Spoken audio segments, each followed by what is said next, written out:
السلام عليكم ورحمة الله وبركاته. كبجمتوتا جالتمتوتا يوتيوبي عبد السيدة نجان كيس السريفة توسرين جنة إجا بقنا قاعد نفتني كرا منا الدكتور عبد السيد ورماتي كي هنت الماتي نفتاتي واتقو جل دبة شمبر بعد هرة أكنا مدوم فاتو كوتي هذا كوكرة شمبر بعد واهي شيدها جالوهن دي سارتي هذا كوكرة شمفدا waggaa tokko dura yoo viidiyoo ko dhaggeeffattaniitu ta'e namni dhaggeeffatin feesbuukii irratti xiinxala waggaa tokko faan xiinxala har'a isinitti mun barbaada.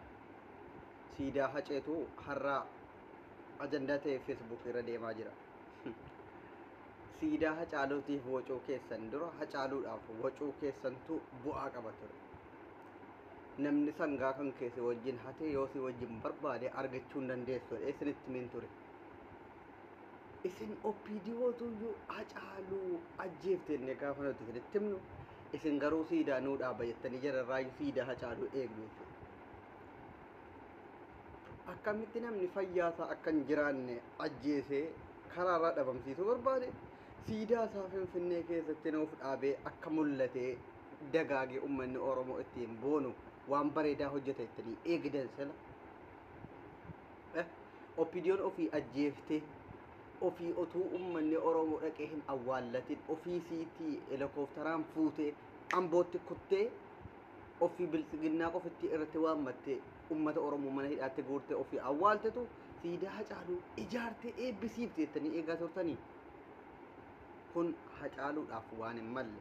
Oromoo yoo dhuguma hacaaluu jaallatte mootummaan siidaa hacaaluudhaaf ijaareera muudii sirratti qabatu kana dhiizii ofii keetii of danda'e ilma kan kee jaallattu kanaaf siidaa isa madaalu kan Minilik harmaaf harka sirraa muree Finfinnee keessatti akkasitti fardarra boonee bareedee dhaabbatee jira.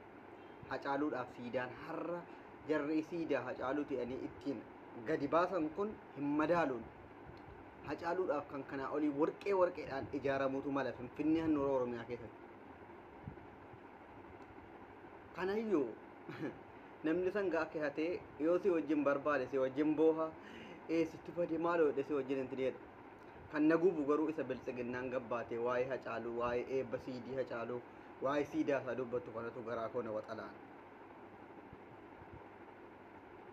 Gumaasaas gaaf tokko ba'uuf ta'a.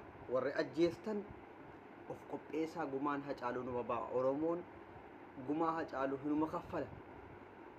Ajjeesneetiyyuu ittiin ummata kana burjaajessinee siidaa isaa ijaarreerra maaloodha jennee bilisa baana ittiin yaadina. Hacaaluun qaalii Oromooti. Ani Oromoof qaaliidha akkuma jedhe inni qaalii Oromooti. Qaalii Oromoo ajjeestan.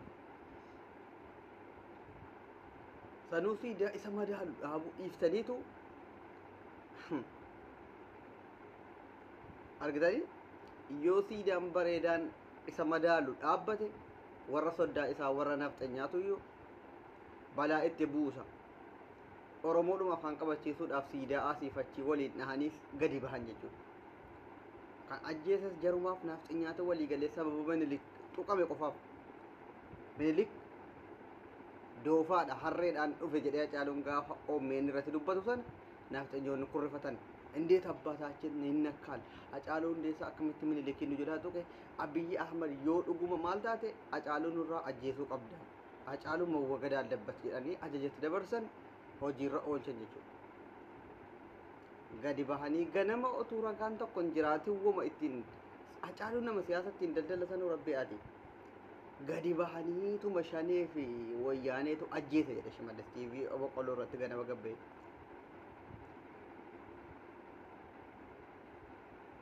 Oromoo siidii isaa akka addunyaatti sadarkaa tokkoffaa irratti darajaa isaa kan eeggate akka tokkoffaa irratti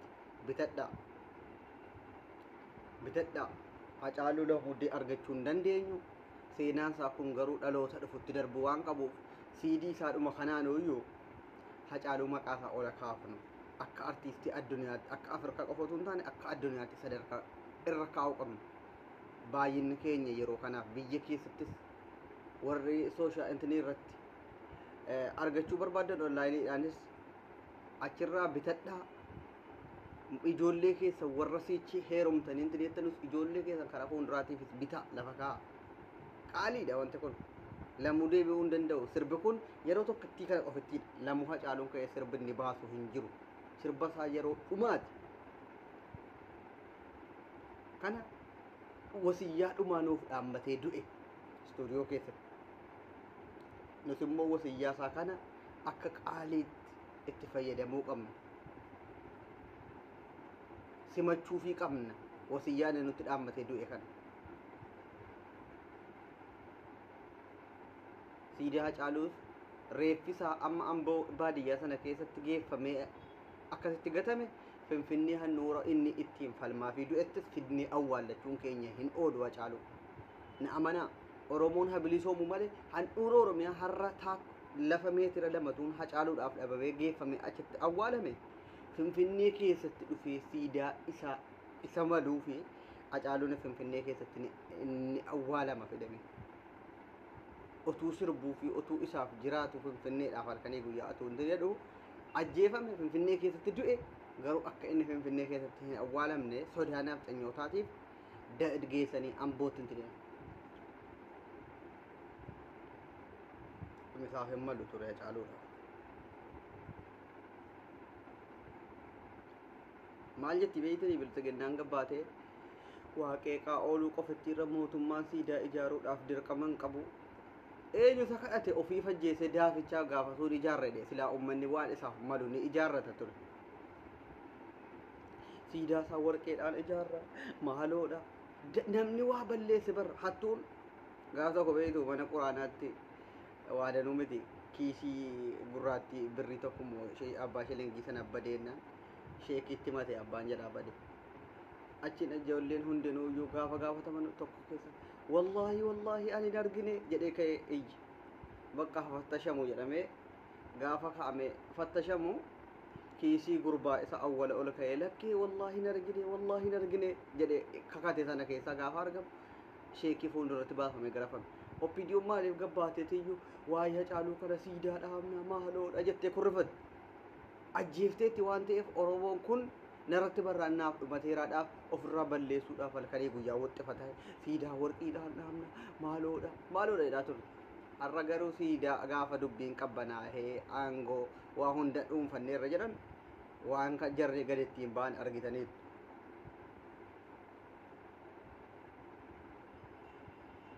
Nama gubu wallaahi. Qophooftanii amma siidii Hacaaluu kana akkamitti meeqa bitachuu barbaadan? Orjinaala malee hin bitatinaa. YouTube irra namni tokko feenaan waliin dhiisnu nagaan naaf turaa galatoomaa.